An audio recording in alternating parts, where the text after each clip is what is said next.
Before the twins were even born, God spoke a prophecy that would echo through generations. 2 nations are in your womb, he told Rebekah, and the older will serve the younger. Those words hung heavy in the tent like a promise and a warning, shaping every quiet prayer and furtive glance. In anime style, the scene opens on a prophecy-lit night. Stars ripple, Rebekah grips her belly, and the future seems both near and impossible.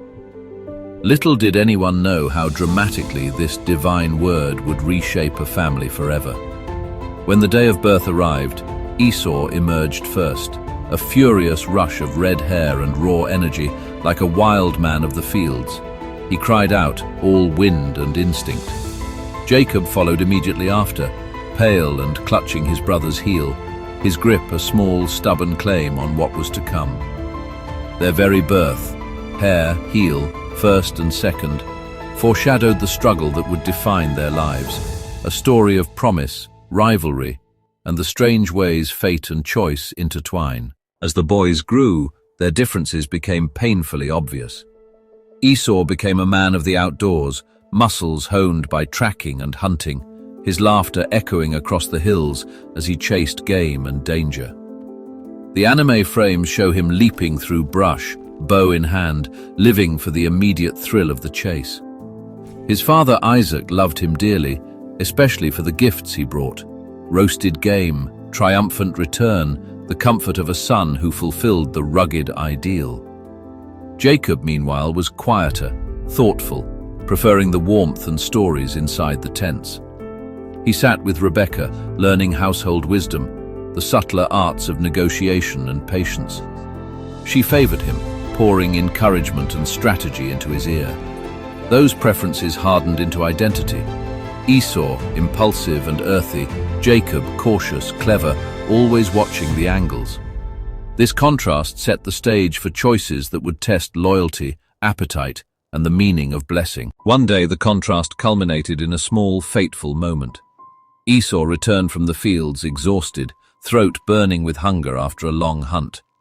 The aroma of Jacob's red lentil stew, steaming, spiced, irresistible, filled the camp. Esau's will faltered. Hunger sharpened every decision.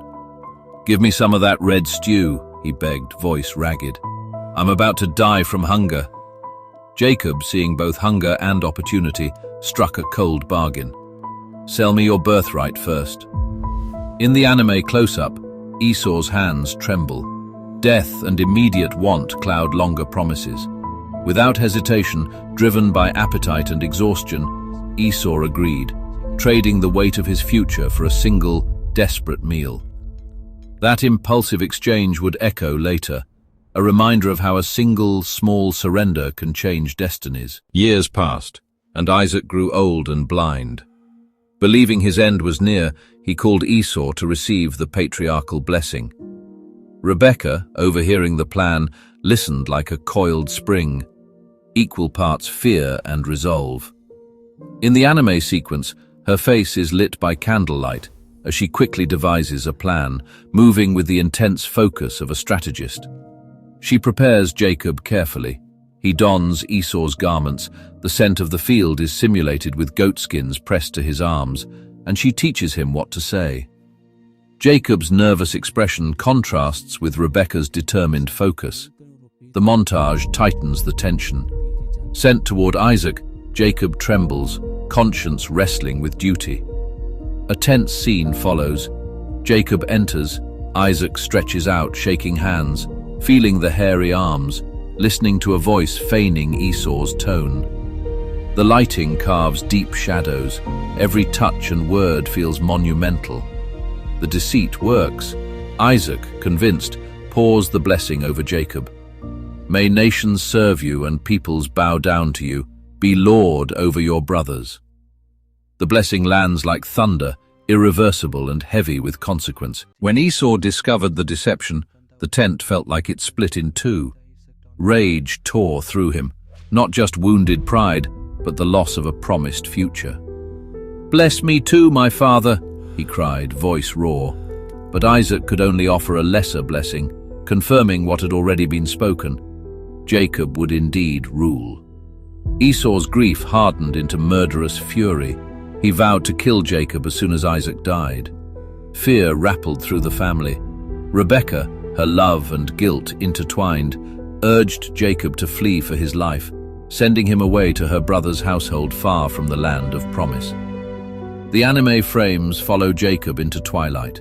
He walks with a small bundle, the road stretching long and uncertain. Behind him, the family tent stands quiet, torn by betrayal. As Jacob departs into the wilderness, the prophecy had moved toward fulfillment, but at a terrible cost. A family broken, a brother's love turned to vengeance, and a young man cast into exile where he would be tested, transformed, and ultimately prepared for the greater future the blessing promised. The journey begins.